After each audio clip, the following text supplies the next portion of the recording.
तो चलिए बढ़ते हैं आगे की ओर।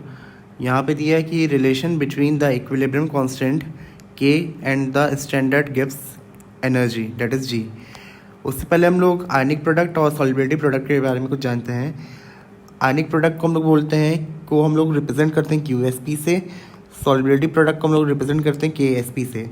अगर QsP KsP से ज़्यादा होगा तो PPT दैट इज़ प्रेसिपिटेट का फॉर्मेशन होगा और रिएक्शन हमारी बैकवर्ड डायरेक्शन में की ओर जाएगी।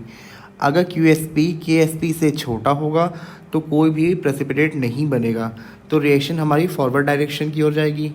अगर QsP और KsP आपस में इक्वल हो गए तब उस कंडीशन में भी कोई प्रेसिपिटेट का फॉर्मेशन नहीं होगा, लेकिन वो कंडीशन हमारी इक्विलिब्रियम वाली कंडीशन कहलाएगी। अब बढ़ते हैं आगे की ओर।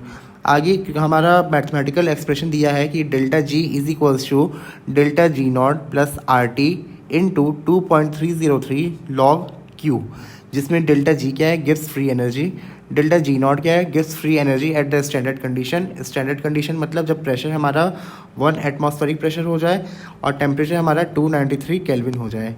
आर क्या हमारा गैस कांस्टेंट, जिसकी वैल्यू होती है 8.314 जूल पर मोल केल्विन, और क्यू क्या हमारा रिएक्शन कोएफिशिएंट, और के क्या हमारा इक्विलिब्रियम कांस्टेंट। अब हम लोग देखते हैं कि इक्विलिब्रियम पे क्या क्या कंडीशन होगी। एट इक्विलिब्रियम हम लोग को मालूम है कि इक्विलिब्रियम पे डेल्टा जी की वैल्यू 0 होती है, पहली बात तो ये।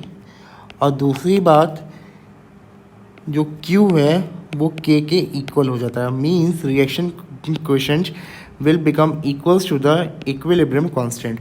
तो चलिए आइए हम लोग वैल्यू को सब्स्टिट्यूट करते हैं। हम लोग को एक्सप्रेशन मिला था delta G is equals to delta G not plus R T into 2.303 log Q. तो डेल्टा जी की वैल्यू क्या होगी हमारी 0, तो डेल्टा जी नॉट हमारा इधर की ओर आएगा, तो इधर की ओर अगर आएगा तो यहाँ पे लगेगा minus sign, minus delta G not is equals to 2.303 R T log Q. अच्छा, क्यू और के तो हमारे एक दूसरे के इक्वल है, तो क्यू की जगह हम लोग के रख सकते हैं, बिल्कुल रख सकते हैं। तो हम लोग अब यहाँ पे लिखेंगे लॉग ओवर के, ठीक है। तो delta G not will be is equals to minus 2.303 R T log over के।